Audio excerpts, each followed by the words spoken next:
Celebrations లో గామి భీమా హైదరాబాద్ లో shoot చేస్తున్న రజనీకాంత్ పేరు మార్చుకున్న Sai Dharam Tej first song release చేసిన సంజయ్ లీలా బన్సాలి. ఇంట్రెస్టింగ్ న్యూస్ తో పాటు ఇండస్ట్రీ హ్యాపెనింగ్ అప్డేట్స్ బ్రీఫ్ గా చూసేద్దాం. ఈ శుక్రవారం రిలీజ్ అయిన భీమా సినిమా సక్సెస్ సెలబ్రేషన్స్ లో బిజీగా ఉంది. గోపీచంద్ హీరోగా హర్ష కాంబినేషన్ లో రిలీజ్ అయిన ఈ fantasy action movie positive talk తెచ్చుకోవడంతో సక్సెస్ ని మీడియాతో షేర్ చేసుకుంది టీం.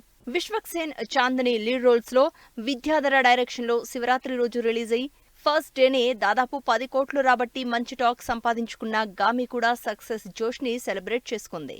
మెగా మేనల్లుడు సాయి ధరమ్ తేజ్ మరోసారి పేరు మార్చుకున్నారు. సాయి ధరమ్ తేజ్ ని తన తల్లి పేరు కలిసొచ్చేలా సాయి దుర్గా తేజ్ గా మార్చుకున్నారు. అంతేకాదు విజయ్ దుర్గా ప్రొడక్షన్స్ పేరుతో ప్రొడక్షన్ హౌస్ కూడా స్టార్ట్ చేశారు. రజనీకాంత్ హైదరాబాద్ లో షూటింగ్ చేస్తున్నారు. జ్ఞానవేల్ రాజా డైరెక్షన్ లో తెరకెక్కుతున్న వెట్రియన్ సినిమాకు సంబంధించి షూటింగ్ కోసం హైదరాబాద్ వచ్చారు రజనీకాంత్. రామ్ గోపాల్ వర్మ శబతం ప్రెస్ మీట్ జరిగింది. వ్యూహం తర్వాత థియేటర్లో రిలీజ్ చేస్తానన్న శబతం ఓటీటీలో రిలీజ్ చేశారు Ram Gopal Varma.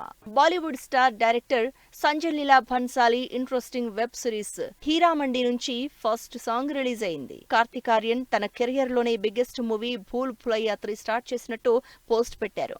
Bhool భులయ్యా 2 block buster hit అవడంతో 3 పనుల్ని స్పీడప్ చేసింది టీం. అర్జున్ అంబటి, చైతన్యరావు హీరోలుగా, రవిశంకర్ ప్రధాన పాత్రలో తెరకెక్కిన సినిమా తెప్ప సముద్రం. సతీష్ డైరెక్షన్ లో తెరకెక్కిన ఈ సినిమా టీజర్ ని అల్లరి నరేష్ లాంచ్ చేశారు. కళ్యాణ్ కృష్ణ ప్రొడ్యూసర్ గా, నవీన్ గాంధీ డైరెక్షన్ లో తెరకెక్కుతున్న సినిమా లంబసింగి. పోస్ట్ ప్రొడక్షన్ కార్యక్రమాలు పూర్తి చేసుకున్న ఈ సినిమా మార్చి 15న థియేటర్లలోకి వస్తోంది. రైజింగ్ హ్యాండ్స్ ప్రొడక్షన్ నెంబర్ 1 గా తెరకెక్కుతున్న సినిమా సీతారాం చిత్రాలు. నాగ శశిధర్ రెడ్డి డైరెక్టర్ గా పరిచయం అవుతున్న ఈ సినిమా ట్రైలర్ లాంచ్ చేశారు మారుతి.